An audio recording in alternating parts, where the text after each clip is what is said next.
adalah si kerbau rawa asal tulang bawang Lampung. Tahu dong kenapa dinamakan kerbau rawa? Yaps, karena sobat hutan ini memiliki habitat hidup di rawa yang sudah membentuk ekosistem. Gak cuma berendam, tapi makan pun mereka juga lakukan di air. Makanan favorit si hitam besar ini adalah rumput air yang banyak tersebar di area rawa. Nah, karena saat ini stok rumputnya sedang melimpah, maka lokasi angonnya tidak terlalu jauh dari kandang. Tapi walau begitu, Paman tetap harus menggunakan perahu untuk mengawasinya, karena saat ini air sedang tinggi.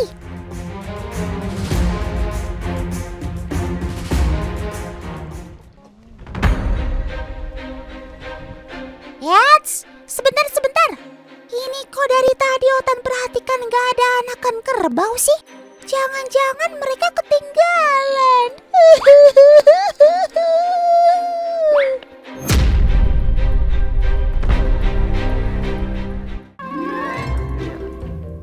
Yats, bercanda ya teman.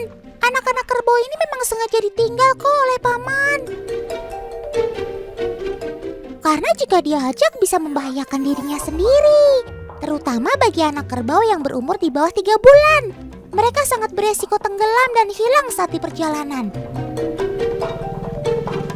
Nah, biasanya sebelum diangon, Paman akan memisahkan dulu anak-anakan kerbau ini, teman. Dalam proses memisahkan anak kerbau ini cukup sulit loh. Apalagi jumlah kerbaunya mencapai ratusan ekor. Jadi kita harus tetap berhati-hati dan tetap jaga jarak ya, supaya tetap aman. Ternyata meskipun anak kecil, kebo kecil, tapi susah, beratan tuh. Bunda sampai belepotan. Nangkap kebo kecil itu susah banget kan. Masih anak apa ya Tan, jadi susah dibilangin. Ya, namanya juga insting anak-anak, Bun. Mana bisa mereka jauh-jauh dari induknya.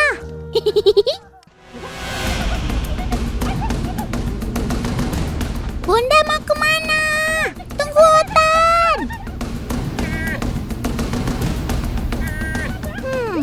Kalau Bunda sudah terburu-buru begini, biasanya ada sesuatu yang penting nih. Tapi apa ya?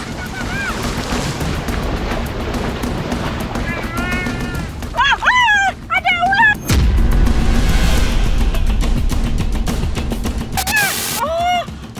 Bang, ini takut ular. Iya. Kan, ternyata ada ular airnya. Si kerbaunya takut. Jadinya jalannya aneh sampai lompat-lompat tuh. Ternyata ada ular kadut di dekat si anak kerbau ini, teman. Walaupun tidak berbisa, tapi ia bisa menggigit jika merasa terancam.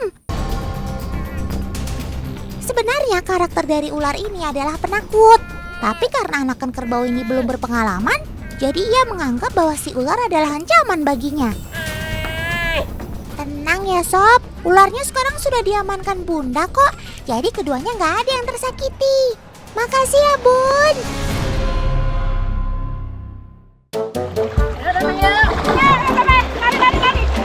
Nah, jika anakan kerbau sudah berusia lebih dari 3 bulan, biasanya mereka akan mulai private renang dengan paman-paman ini. Tapi berhubung ada Bunda, sekarang diambil alih deh private-nya. Kesana ya. Ayo, berenang nanti jadi pintar, jadi sehat, kuat ya, ayo. Walau habitatnya berada di air, tapi anakan kerbau ini tetap harus dilatih agar memiliki skill berenang yang mumpuni. Cara melatihnya ternyata nggak gampang loh, yaitu dengan melepaskan anakan kerbau ke rawa, tapi tetap dipegang kuping dan ekornya. Dengan begitu, kaki-kaki mereka otomatis akan belajar caranya mengayuh tanpa takut tenggelam. Oh ya, bagian kuping dan ekornya ini sangat aman untuk dipegang ya, sehingga tidak akan menyakiti anak kerbau. Tan, nih, kerbaunya pintar banget nih ya. Kerbau di sini tuh dilatihnya 1 minggu sekali ya Bang? Iya. Biar terbiasa, jadi nanti lebih pintar, gedenya jadi jagoan, kuat ya. Yo. Oke deh, sekarang kita balik lagi lihat papa mama si kerbau yang lagi diangon, yuks. Oh iya teman, kerbau di sini emang agak lain. Karena diangon saat tengah hari, pas lagi panas-panasnya. Tujuannya agar sobat totan ini bisa pulang tepat saat sore hari dan tidak berlama-lama di luar kandang. Tapi sobat totan ini gak bakal kepanasan tuh siang-siang harus cari makan. Wait, tenang. Sebagian besar kegiatan mereka kan berada di air. Jadi panasnya matahari gak akan jadi masalah tuh bagi mereka. Karena dengan berendam, sobat rawa ini bisa menjaga suhu tubuhnya agar tetap stabil. Ditambah, rumput air yang mereka konsumsi juga dapat membantu menurunkan suhu tubuhnya. Cakep! Tan, kerbau rawa emang keren banget Tan. Dari sana udah pinter renang, pinter nyelam, makanya di dalam air tuh keren banget, kuat banget tuh. Udah sampai bingung kok kerbau makan di air ya, sambil berenang, sambil nyelam. Kirain tenggelam, kerbau gede nggak bisa berenang. Muncul lagi bawah rumput, keren kerbau rawa emang. Ya jelas keren dong Bun, sobat otan gitu loh. Kerbau rawa memang merupakan salah satu hewan yang jago berenang dan menyelam teman. Dalam sehari saja mereka bisa berenang hingga puluhan kilometer hanya untuk mencari makan. Mantul! Sementara kemampuan menyelamnya juga gak kalah bikin mata melongo. Sobat totan ini dapat menyelam hingga kedalaman 10 meter serta bertahan di bawah air selama 2 menit. Hal ini dikarenakan kerbau rawa memiliki paru-paru yang besar sehingga memungkinkannya untuk menahan nafas dalam waktu yang cukup lama. Di alam, kemampuan ini mereka gunakan untuk mencari makan atau melarikan diri dari serangan predator. Keren kamu sob, lanjutkan! Tahukah teman, ternyata kerbau rawa memiliki kulit yang tebal dan berlilin. Sehingga dapat membantu melindungi tubuh mereka dari dingin akibat terlalu lama berada di air. Kerbau rawa di sini sebenarnya sudah ada sejak zaman penjajahan Belanda, teman. Awalnya jumlah kerbau hanya ada ratusan ekor, tapi sekarang sudah ada ribuan ekor kerbau di sekitar tulang bawang. Hal ini dikarenakan pertumbuhan sobat totan ini terbilang cepat, ditambah sumber makanan di sekitarnya juga melimpah. Memang untuk ukuran kerbau rawa ini lebih kecil dibandingkan kerbau darat teman. Hal ini disebabkan karena makanannya mengandung banyak air, sehingga membuat badan kerbau tidak bisa besar secara maksimal. Tapi kalau dalam segi kesehatan, kerbau rawa ini bisa dibilang tahan banting loh. Karena setiap harinya, kawanan kerbau ini harus olahraga, alias berenang menjelajahi rawa untuk mendapatkan makanan yang terbaik. Makanya jangan heran kalau tubuh sobat totan ini keker-keker ya. Balik! Ya ampun, gak terasa sudah mulai sore. Itu tandanya waktunya Bunda membantu Paman untuk menggiring kerbau masuk kandang. Ayo Bunda, semangat! Untuk menggiring kerbau ini sebenarnya tidak terlalu sulit. Apalagi kerbau memiliki insting yang dapat membantunya untuk kembali ke kandang. Hal ini mereka bisa lakukan karena faktor kebiasaan teman. Apalagi rutinitas sehari-hari mereka adalah keluar masuk kandang. Jadi kita hanya perlu memantau dan memastikan tidak ada kerbau yang tertinggal dari kawanannya. Kalau sudah sore, kerbau-kerbaunya pintar, sudah tahu mau pulang nih. Dia pulang sendiri, Bunda ikut belakangnya. Tuh. Wah, seneng banget. Oke Bun, jangan lupa dihitung lagi ya. Jangan sampai ada yang kelewat. Loh, Bunda kenapa? Kok sepertinya Bunda kesulitan ya berjalan di lumpur? Semangat Bun, Bunda pasti bisa. Ternyata jalan di lumpur ini susah banget, berat nih. Udah aja susah mau jalan, mau bisa lari-lari di dalam lumpur. Berarti kekuatan kakinya luar biasa kebonya.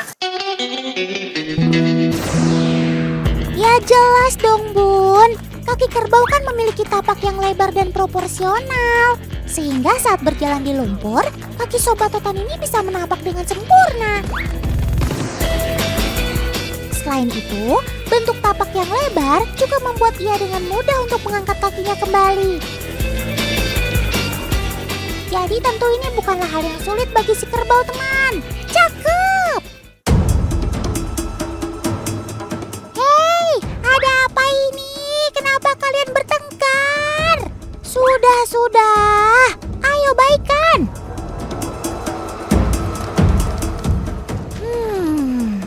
Beginilah jadinya kalau terdapat beberapa jantan dalam satu kelompok teman. Mereka satu sama lain gak akan mau ngalah. Dengan sekuat tenaga, Sobat Totan ini bakal unjuk kekuatannya agar bisa menjadi alfa atau pemimpin dalam kelompok. Saat unjuk kekuatan, biasanya kerbau akan mengadukan kepalanya kepada pihak lawan. Tapi tenang teman, tulang kepala kerbau sangat keras. Ditambah ada tanduk yang juga melindunginya. Tapi sebaiknya kalian sudahi saja ya sob. Mending kita damai. Setuju?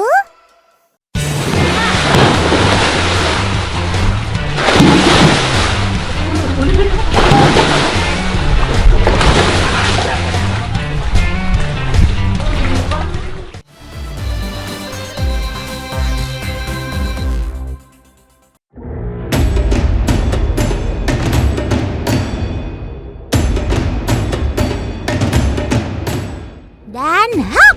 Dalam sekejap makanan langsung dilahap. Luar biasa ya si buaya muara ini bisa merespon dengan sangat cepat saat ada makanan. Lah, kok kamu malah kabur sih setelah dapat makanan? Mau kemana sob?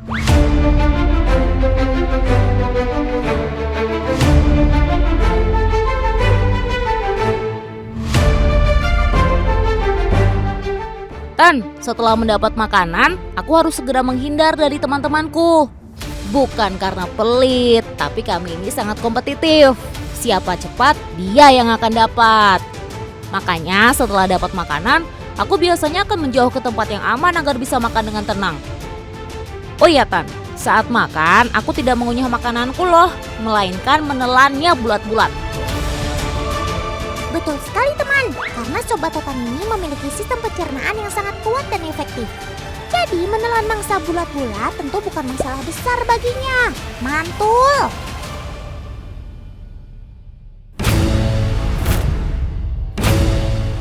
Nah, kalau tadi kita lihat keseruan perebutan makanan di buaya besar, sekarang kita lihat cara buaya remaja ini makan yuk. Wih, terlihat kan perbedaan cara mereka dalam berburu? Buaya remaja cenderung menunggu pakan datang teman, sedangkan buaya besar cenderung lebih aktif untuk mendekati makanan.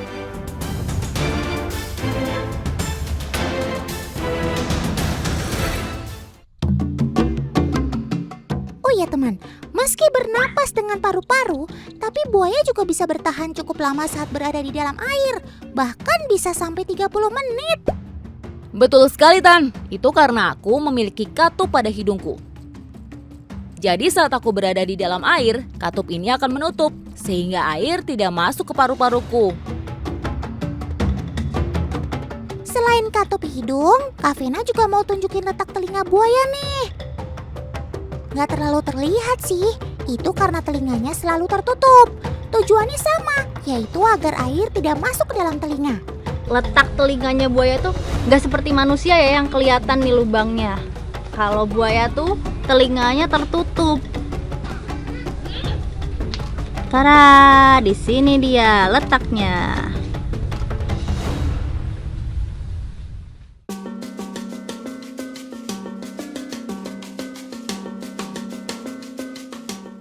Musim kawin buaya biasanya terjadi di bulan November hingga pertengahan tahun. Kebetulan Kak Vena dan Paman mau hunting sarang si buaya nih. Duh, bikin dak-dikduk aja deh. Jadi begini Tan, kira-kira proses pencarian telur buaya. Kita harus selalu didampingi sama kipernya. Sementara kita syuting, kita harus juga ada yang mengawasi ya kipernya ya. Betul sekali tuh Kak, kita harus selalu waspada. Karena saat musim bertelur, para buaya akan jauh lebih agresif. Terutama buaya betina yang sedang menjaga telurnya. Salah satu tempat favorit bagi buaya untuk bertelur adalah yang dekat dengan sumber air. Karena biasanya setelah menetas, insting anak-anak buaya ini akan langsung menuju ke air untuk menghindari predator. Nah, biasanya kalau lagi musim bertelur kayak gini, buaya betinanya tuh nungguin sarangnya ya Pak ya? Dan hanya pergi ketika mencari makan. Nah ini makanya sudah ada kiper yang lain juga untuk menghalau buayanya dari sana. Oh iya, Otan sampai lupa kasih tahu. Proses pengambilan telur-telur Sobat Otan ini adalah salah satu bentuk untuk pelestarian teman. Karena nantinya telur-telur ini akan ditetaskan melalui mesin inkubator sehingga persentase keberhasilannya akan lebih besar. Ketika sudah ditandain posisinya begini, Kak Vena juga harus menyimpannya yang ditandain itu di atas. Ini kan telurnya nggak terlalu banyak sebetulnya ya Pak ya. Kalau misalnya banyak tuh bisa 50 lebih ya? Sampai 50-60. Wah, bisa 50 sampai 60 kalau banyak. Nah, kalau yang baru sedikit seperti ini, 30 telur, Belajar. itu berarti baru awal-awal gitu ya, menetaskan telur.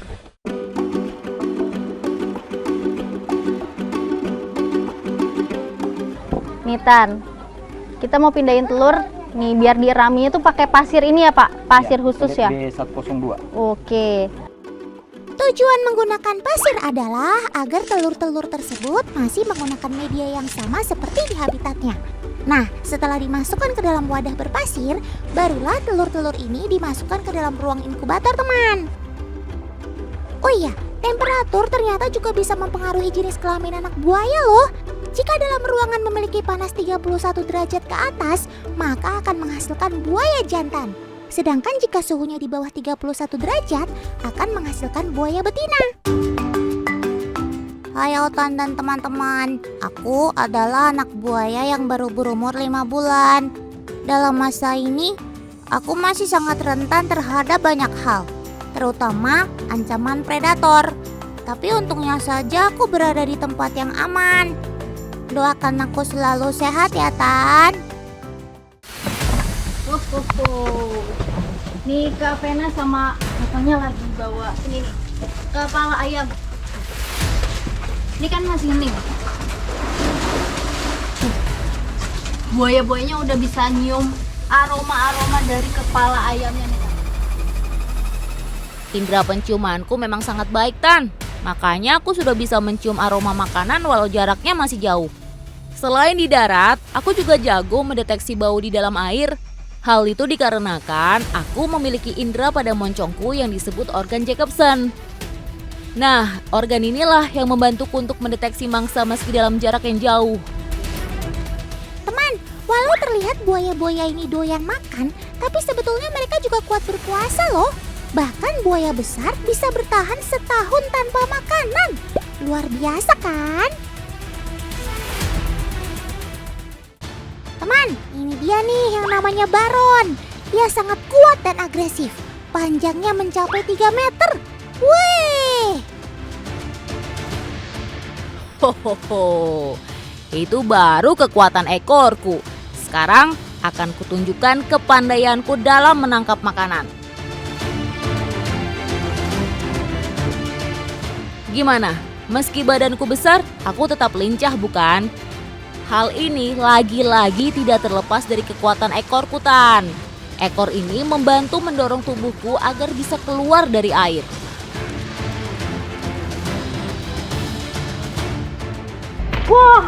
Wah, Tan, akhirnya Baron berhasil mendapatkan pakannya setelah tarik-tarikan tadi tuh. Sampai dia lompat-lompat ya. Dia awalnya ngunci dulu pakannya, terus dari gitu dia rahang bawah sama rahang atas itu rapet banget sampai dia bener-bener bisa melepaskan si ayam itu dari talinya baru dia pergi tuh Tan. Keren maksud, keren maksimal. Teman, penangkaran buaya di Balikpapan ini satu-satunya yang terbesar dan terbanyak buayanya loh. Jumlahnya saja mencapai 300 ekor. Mulai dari bayi sampai dewasa, dari yang agresif sampai buaya jinak, semua ada di sini. Salah satunya si kuning ini, yang jadi idola bagi pengunjung. Wah, Otan kalah pamor nih. Nih Kak Vena lagi gendong si kuning. Dia yang sudah terbiasa sama pengunjung ya. Nah, tapi kalau anak-anak di sini jangan pegang ya. Oke. Nah, aku punya pertanyaan. Ada yang tahu nggak berapa jumlah gigi buaya? 25. 22. Dikit lagi. 20. Iya hampir betul. 32. Oke, range-nya adalah 30 sampai 40. Bener ya Tan ya? Yap, betul Kak. Selain punya gigitan terkuat, buaya termasuk hewan yang memiliki gigi terbanyak di dunia. Gigi-gigi mereka nantinya juga akan tanggal seperti manusia. Tapi bedanya, gigi mereka akan tumbuh lagi kok. Terus aku juga punya pertanyaan. Ada yang tahu nggak ya suara buaya itu kayak gimana? Kayak Gimana? Nggak kedengeran? suaranya. Oh kayak gitu. Kamu kayak gimana?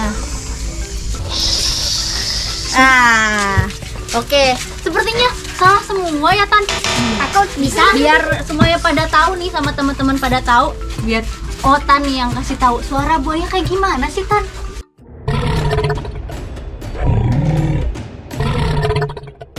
Gimana suaranya? Cukup bikin merinding kan? Dentuman atau geraman tadi itu adalah salah satu dari cara mereka berkomunikasi teman. Selain itu, suara tersebut juga bisa menjadi tanda wilayah kekuasaannya. Cuakep.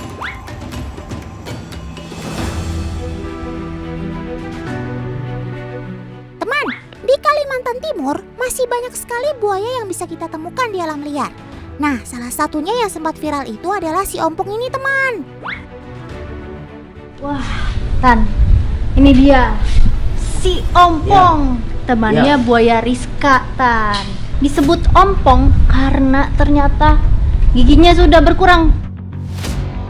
Saat ini Ompong dan Rizka sudah sama-sama berada di penangkaran karena khawatir keberadaan mereka di alam akan terancam. Ompong dan Rizka dahulu sama-sama dekat dengan Pak Ambo, sosok penyayang binatang yang berasal dari Bontang. Oh iya, meskipun sobat Otan ini ompong, tapi kekuatan rahangnya masih sangat kuat loh.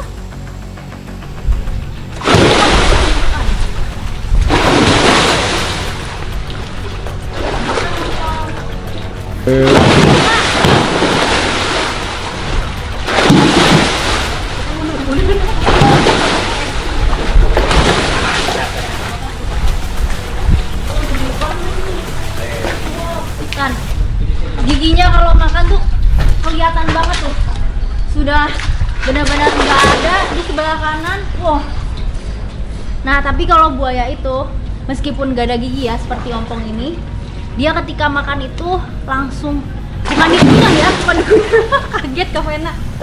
Bukan dikunyah, tapi langsung dihap pakai rahangnya dan dia langsung menelan makanannya kan. Tuh. Kak Vena dan Kak Ye, tetap berhati-hati ya dalam bertugas. Ingat, keselamatanlah yang utama.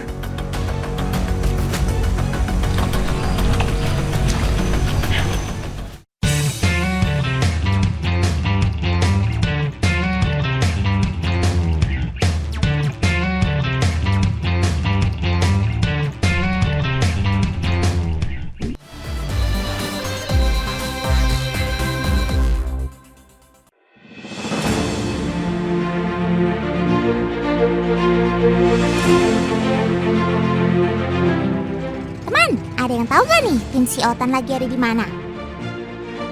Yaps, sekarang tim si Otan sedang ada di desa Muara Enggelam, Kalimantan Timur. Itu loh, desa yang terkenal tidak memiliki daratan. Makanya untuk alat transportasi, kita harus menggunakan perahu seperti ini. Sebagian besar masyarakatnya bermata pencaharian sebagai nelayan. Ada berbagai macam cara untuk mengambil ikan di sini, teman. Yang paling umum adalah jaring. Tunggu. Sepertinya yang Otan cari-cari akhirnya ketemu nih. Yeay! Wah, Bu, dapat ikan baung ya? Iya. Wah, Tan, ibunya dapat ikan baung tuh, Tan. Ini salah satu metode dari masyarakat sekitar yang ngambil ikan-ikan, bermacam-macam ikan di sungai ini nih, Tan. Perkenalkan, aku adalah ikan baung. Aku masih berkerabat dekat dengan lele. Kulitku tidak bersisik, Tan, tapi licin dan berlendir. Lendir inilah yang melindungiku dari gesekan-gesekan benda kasar yang ada di dalam air. Karena ukuranku yang cukup besar, aku juga kerap kali disamakan dengan ikan patin, Tan. Padahal aku dan sahabatku ini berbeda loh. Tubuhku lebih pendek dari patin. Sementara untuk ukuran kepalaku jauh lebih besar. Serta aku memiliki sirip yang lebih tumpul daripada patin.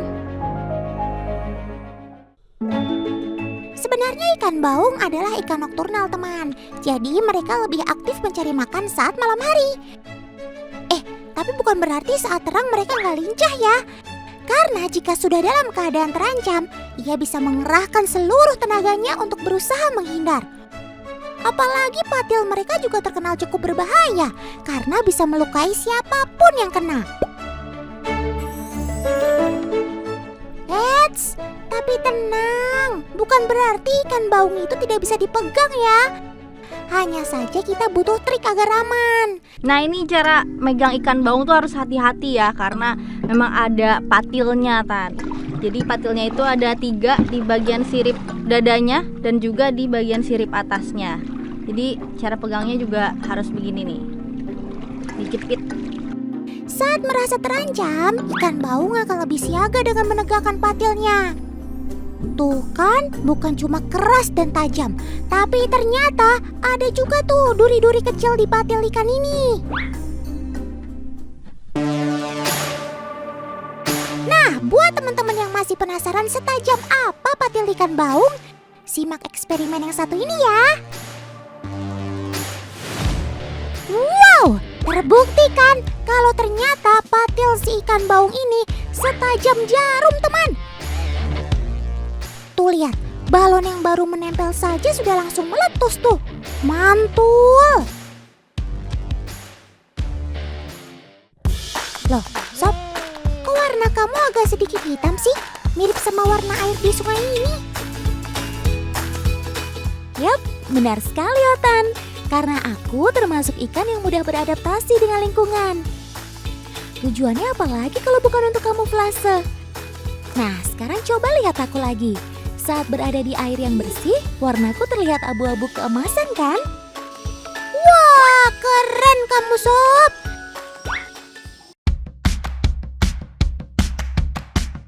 Oh iya teman, karena ikan baung di desa ini termasuk ikan yang mudah didapat, bukan berarti Sobat Otan ini tidak perlu dilestarikan. Karena sempat terjadi penurunan populasi si ikan baung ini di alam.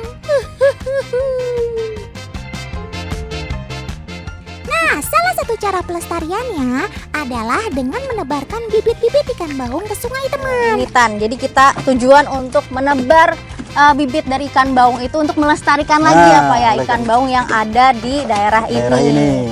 Supaya nanti bisa berkembang biak lebih banyak dan lagi. mata pencarian dari para nelayan di sini juga bisa lebih naik lagi ya Pak. Lebih naik lagi. Semoga saja pelepas liaran bibit-bibit si ikan baung ini bisa menjaga kestabilan ekosistem di Sungai Kalimantan ini ya.